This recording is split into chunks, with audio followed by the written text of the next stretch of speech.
नमस्कार दोस्तों, आपके अपने YouTube चैनल एक बात कही में आपका स्वागत है। मैं राजेश चतुर्वेदी एक बार फिर हाजिर हूँ आपके सामने। दोस्तों, आज हम मध्य प्रदेश की बात करेंगे, जहाँ 5 महीने बाद विधानसभा के चुनाव होने वाले हैं। मध्य प्रदेश के साथ 4 और राज्यों के चुनाव होंगे, लेकिन हम बात कर रहे हैं मध्य प्रदेश की। जैसा कि आपको मालूम है कि कल 27 जून को प्रधानमंत्री मोदी भोपाल में थे। भारतीय जनता पार्टी का जो बूथ विस्तारक कार्यकर्ता है, उसका सम्मेलन था कार्यकर्ताओं का। बहुत बड़ी बैठक थी, माने लाखों कार्यकर्ता जो वो डिजिटल माध्यम से जुड़े थे और देश भर के लोग भोपाल में इकट्ठा हुए थे, करीब 3000 डेलीगेट्स। तो प्रधानमंत्री ने कल भोपाल में जो भाषण दिया, माने मन की बात से आगे निकल गए। वो करीब 1 घंटे 50 मिनट का उनका संबोधन था और उन्होंने जो अपना पार्टी का काडर है बूथ का, उसको तमाम चीज़ें बताई कि क्या क्या करना चाहिए। लेकिन उसमें जो हम लोगों का, हमारी बिरादरी का काम है कि चीज़ों को ऑब्ज़र्व करना और वो उसको आप तक लाना, ये हमारा काम है। तो कल का जो आयोजन रहा भोपाल में भारतीय जनता पार्टी का, उससे जो 2-3 चीज़ें बाहर निकल के आ रही हैं और जिनकी भारतीय जनता पार्टी के काडर में, कार्यकर्ताओं में, माने एक जिनकी वजह से, जिन बातों की मोदी जी के भाषण से जो चीज़ें निकली हैं, उसकी वजह से काडर में एक जो डिलेमा होता है, माने असमंजस कह लीजिए उसको, कश्मकश, माने थोड़ी कन्फ्यूजन की स्थिति है, वो उसने पैदा किया है। और जब मुख्यमंत्री शिवराज सिंह चौहान और उनकी सरकार से उसको अगर जोड़ेंगे तो सचमुच माने उनके भाषण से माने धर्म संकट की चीज़ पैदा हो गई। वो क्यों हो गई वो हम बताएंगे आपको। और दूसरा ये कि चूँकि इलेक्शन होने वाला है तो सियासी पारा एकदम धीरे धीरे चढ़ता जा रहा है। मध्य प्रदेश में बीजेपी और कांग्रेस बाइपोलर पॉलिटिक्स है, तो दोनों के बीच जो है वो करप्शन का वॉर, माने पोस्टर वॉर, जगह जगह पोस्टर वॉर शुरू हो गया है। और माने हालत यहाँ तक हो गई है कि कमलनाथ के खिलाफ, जो माने प्रदेश कांग्रेस कमेटी के अध्यक्ष हैं, उनके खिलाफ एक वेबसाइट बना दी गई है। और शिवराज सिंह चौहान के जो है वो QR कोड वाले पोस्टर लग गए हैं, कमलनाथ के भी लग गए हैं ऐसे ही पोस्टर, और ये चल रहा है। मतलब तो ये करप्शन, और मोदी जी के भाषण में करप्शन का वो जो उल्लेख बड़े पैमाने पर, फिर जब कीमतों की बात आई तो वो जो पेट्रोल के जो उन्होंने दाम बताए, और फिर आखिर में प्रधानमंत्री मोदी के साथ ज्योतिरादित्य सिंधिया का जाना, माने इस मुकाम पर, जबकि भारतीय जनता पार्टी में सरकार और संगठन के स्तर पर व्यापक फेरबदल की चर्चा चल रही है, माने लंबे अरसे से चल रही है, 4-6 महीने हो गए कि अब गए कि तब गए। ऐसे माहौल में मोदी अपने साथ ज्योतिरादित्य सिंधिया को लेकर जाते हैं हवाई जहाज़ में, जब वो दिल्ली जाते हैं, और ऐसा पहली बार नहीं हुआ है, एक बार और हो चुका है, वो सब बताएंगे आपको। तो क्या सवाल वही है कि क्या कुछ चेंज होने वाला है? चेंज होने वाला है तो कहाँ होने वाला है? संगठन में होने वाला है कि सरकार में होने वाला है? मध्य प्रदेश में कैबिनेट में कोई रिशफल होने वाला है क्या, या मुख्यमंत्री का चेहरा बदलने वाला है? संगठन का चेहरा बदलने की बात, चर्चाएं लंबे समय से चल रही हैं। तो ऐसे मौके पे सरकार के चेहरे का और संगठन के चेहरे का, माने शिवराज सिंह चौहान और VD शर्मा का एक फ़ोटो भी इत्तेफाक से आज आया, जो कमलापति रेलवे स्टेशन का है। वो जो बूथ के कार्यकर्ता आए थे, उनको दोनों छोड़ने, सी ऑफ करने के लिए गए थे, तो वो फ़ोटो भी बड़ा काफ़ी कुछ अगर आप चाहें मतलब निकालना तो निकाल सकते हैं, लेकिन वो फ़ोटो बड़ा उल्लेखनीय है। खैर, तो सबसे पहले बात करेंगे मोदी जी ने जो अपने भाषण में, बड़े लंबे भाषण में, एक तो अपना पूरा भाषण उन्होंने ऐसा लगा कि माने बीजेपी में भी इस चीज़ को महसूस किया गया, मध्य प्रदेश की जो इकाई है उसमें कार्यकर्ताओं ने ये महसूस किया कि उनका भाषण पूरी तरह 2024 का जो लोकसभा चुनाव है, ऐसा लगता है कि उन्होंने उसको ध्यान में रखकर ही उस पर ही पूरा भाषण फोकस किया। माने भोपाल में जब वो भाषण दे रहे थे तो उनके अवचेतन में शायद ये उनके भाषण से कम ऐसा प्रकट नहीं हुआ कि भोपाल में वो भाषण कर रहे हैं, उस भोपाल में जहाँ की 4 महीने बाद 5 महीने बाद 5 साल के लिए चुने जाने वाली सरकार का चुनाव होना है। एक बात भी मोदी जी ने अपने भाषण में मध्य प्रदेश के संदर्भ में नहीं कही, ना ही कोई ऐसी टिप्पणी की जिससे कोई कुछ ऑब्जर्वेशन हो, कुछ संकेत मिल सके। माने मध्य प्रदेश का जो कार्यकर्ता काडर लंबे अरसे से मतलब बाट जो रहा है, टकटकी लगा के बैठा हुआ है कि कुछ तो मतलब हलचल हो, कुछ तो बदलाव हो, लेकिन उसको कोई संकेत नहीं मिले भाषण से। बल्कि उल्टा हुआ क्या, मोदी जी ने करप्शन की जो 20 लाख करोड़ के करप्शन की हिसाब, अपोजिशन के जो लीडर इकट्ठे हो रहे हैं, 20 लाख करोड़ के घोटाले का मामला है। उन्होंने मतलब यूपीए 1 और यूपीए 2 के जो स्कैम्स हैं, 1.76 लाख करोड़ का 2G कोयला घोटाला, कॉमनवेल्थ गेम्स घोटाला और भी तमाम घोटाले उन्होंने गिनाए, और राज्यों के भी गिनाए उन्होंने जो छत्रप हैं विपक्ष में उनके। तो ये जो घोटालों की जब वो लिस्ट गिना रहे थे तो वो जो मध्य प्रदेश का कार्यकर्ता है, या मध्य प्रदेश में जो अभी इस समय पोस्टर वॉर चल रहा है और शिवराज सरकार के खिलाफ कांग्रेस जो है MP5 फिल्म बना चुकी है।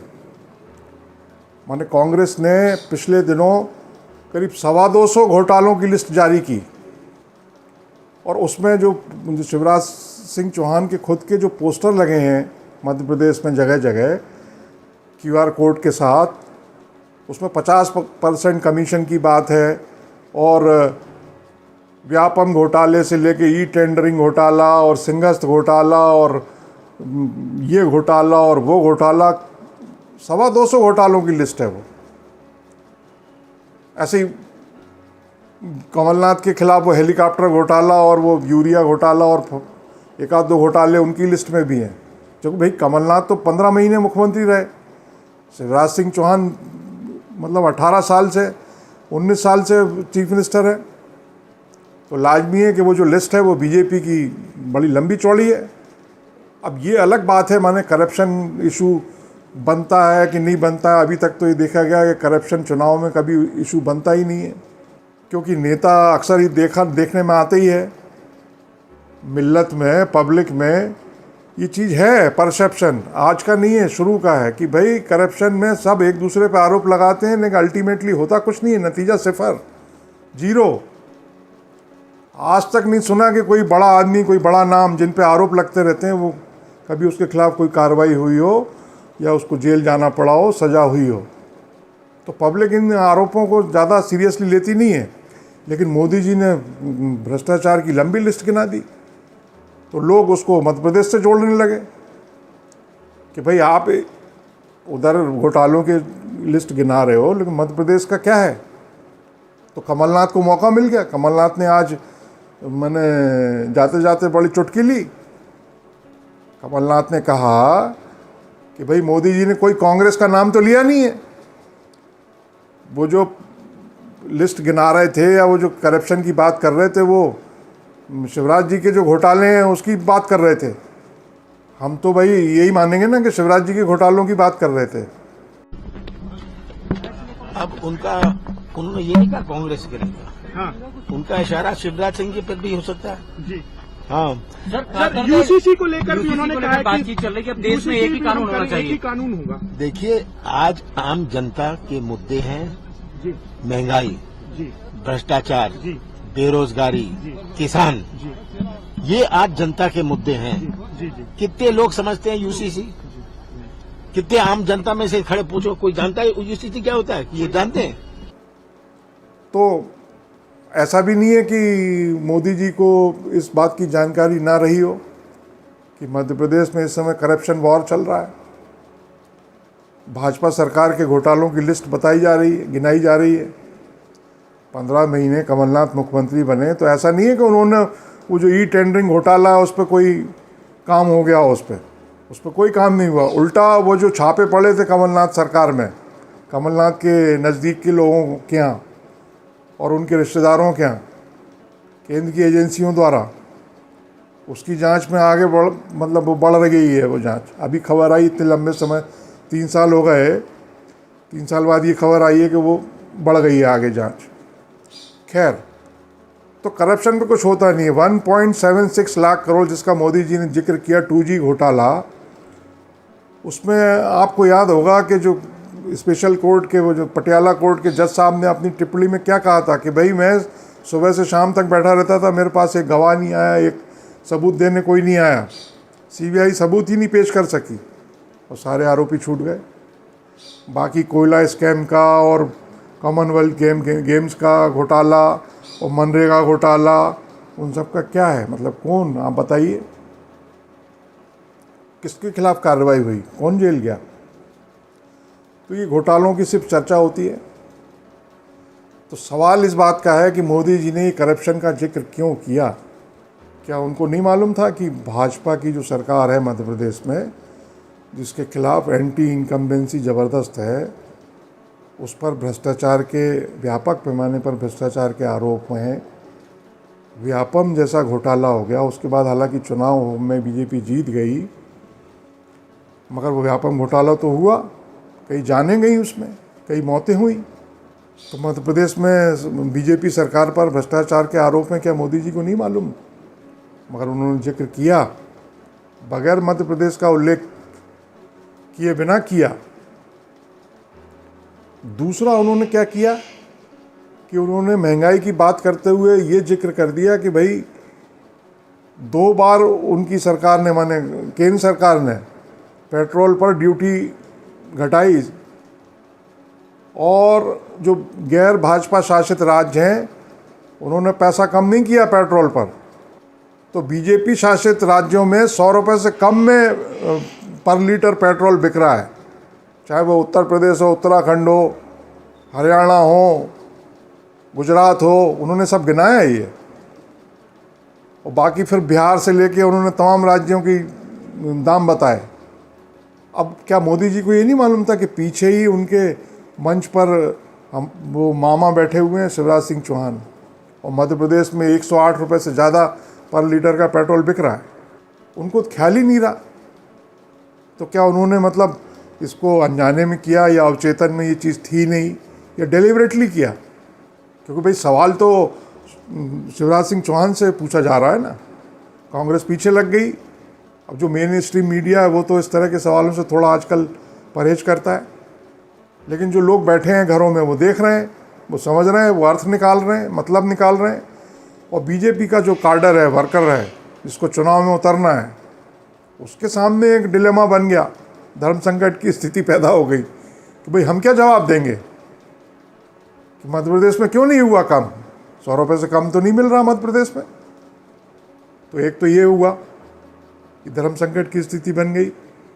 तीसरा एक जो काम हुआ वो बीजेपी का जो कार्यकर्ता है, जो मतलब एकदम उतावला हुआ जा रहा है, वो डेस्परेटली चाह रहा है कि बदलाव हो, तो उससे संबंधित है। और वो ये है कि मोदी जो है, ऐसा दूसरी बार हुआ है हाल के महीनों में, मैंने अमूमन ये सुनने में आता नहीं है कि वो किसी छत्रप को या किसी लीडर को अपने साथ विमान में ले जाएं या लेके आएं, बहुत कम सुनने को आता है। तो फिर उसके पॉलिटिकल राजनीतिक मायने निकाले जाते हैं, ऑब्जर्व किया जाता है चीज़ों को। तो मोदी जी कल जब भोपाल से रवाना हुए तो ज्योतिरादित्य सिंधिया को, जिन्होंने 3 साल पहले मार्च 2020 में कमलनाथ की सरकार को गिरवा दिया था, कांग्रेस से बगावत करके वो बीजेपी में शामिल हो गए थे, तो ये जो सरकार चल रही है मध्य प्रदेश में, वो सिंधिया की बदौलत है, सब जानते हैं। तो वो सिंधिया को अपने साथ ले गए। जब सिंधिया का कार्यक्रम तय था कि उनको रेगुलर फ्लाइट से 1:30 बजे जाना था, मगर रेलवे स्टेशन पे मोदी की उनसे कुछ गुफ्तगू हुई और ये तय हो गया कि भाई दिल्ली हमारे साथ चलोगे आप। तो वो क्यों ले गए? इसके पहले वो 7-8 महीने पहले जब उज्जैन आए थे प्राइम मिनिस्टर मोदी महाकाल लोक का लोकार्पण करने के लिए, तब भी सिंधिया को अपने साथ ले गए थे। अब उस बात को 8 महीने हो गए, हालांकि रिजल्ट 9 महीने बाद आता है, तो 8 महीने पहले की बात है। वो 9वें महीने वो फिर दोबारा ले गए। तो लोग सूंघ रहे हैं, मतलब निकाल रहे हैं कि सिंधिया को क्यों ले गए। अच्छा, उधर कल उन्होंने परसों मंगलवार को, ये शायद सोमवार या मंगलवार को, उन्होंने राष्ट्रपति मुर्मू से भी मुलाकात की है। प्रोटोकॉल के तहत है वो, क्योंकि 2 देशों की यात्रा करके मोदी लौटे थे और राष्ट्रपति से उनको मुलाकात करनी ही थी। लेकिन उसके भी अर्थ निकाले जा रहे हैं कि भाई जैसे कि खबरें हैं, माने कोई पुष्ट खबर तो आजकल मिलती नहीं है, मीडिया को जो सच्चाई है वो यही है। तो एक अंदाज़ा है कि मतलब दिल्ली में केंद्र सरकार में कैबिनेट में रीशफल होने वाला है, तो हो सकता है कि राष्ट्रपति से उस बारे में बात की हो। अगर रीशफल होने वाला है तो क्या मध्य प्रदेश में भी मतलब कुछ उसका असर होगा? मध्य प्रदेश में अगर असर होगा तो नए मंत्रियों को शपथ दिलाई जाएगी, तो क्या मध्य प्रदेश में भी नए किसी व्यक्ति को शपथ दिलाई जाएगी? क्योंकि अगर अभी कोई मुख्यमंत्री मान लीजिए अगर बदलता है तो उसको चुनाव नहीं लड़ना पड़ेगा। माने ये अटकलें हैं। तो राष्ट्रपति से उनकी मुलाकात हुई मोदी जी की, सिंधिया साथ में ले गए वो।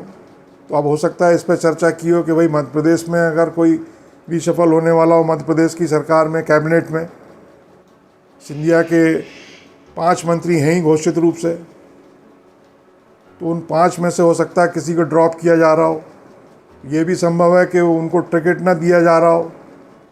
तो भाई यहाँ की जो स्टेट लीडरशिप है उसने मोदी से ही आग्रह किया हो कि साहब आप ही बात करिए सिंधिया जी से इस मुद्दे पर कि उनकी मंत्री जो उनके 5 मंत्री हैं उनमें से हम इनको ड्रॉप करना चाहते हैं, क्योंकि उनके खिलाफ स्थिति ठीक नहीं है, उनके खिलाफ जो माहौल है। तो हो सकता है उस बारे में सिंधिया से बात की हो, या यहाँ की लीडरशिप में कोई चेंज करना चाहते हैं।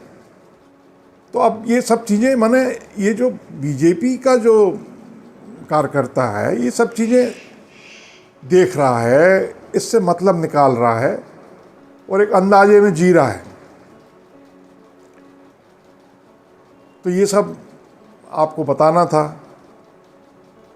चुनाव एकदम रफ्तार पकड़ रहा है, विधानसभा का चुनाव। सर्वे से, ज्योतिषियों से जो खबरें आ रही हैं वो बीजेपी के लिए मुफीद नहीं है।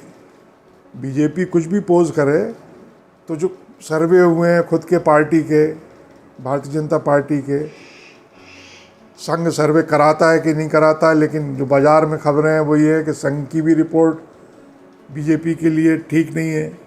तो ऐसे माहौल में मोदी जी ने जो 2-3 बातें रखी उसके अर्थ निकाले जा रहे हैं कि क्या सचमुच मोदी की इसमें दिलचस्पी नहीं है क्या कि मध्य प्रदेश में बीजेपी अपनी वापसी करे और शिवराज सिंह चौहान के नेतृत्व में वापसी करे।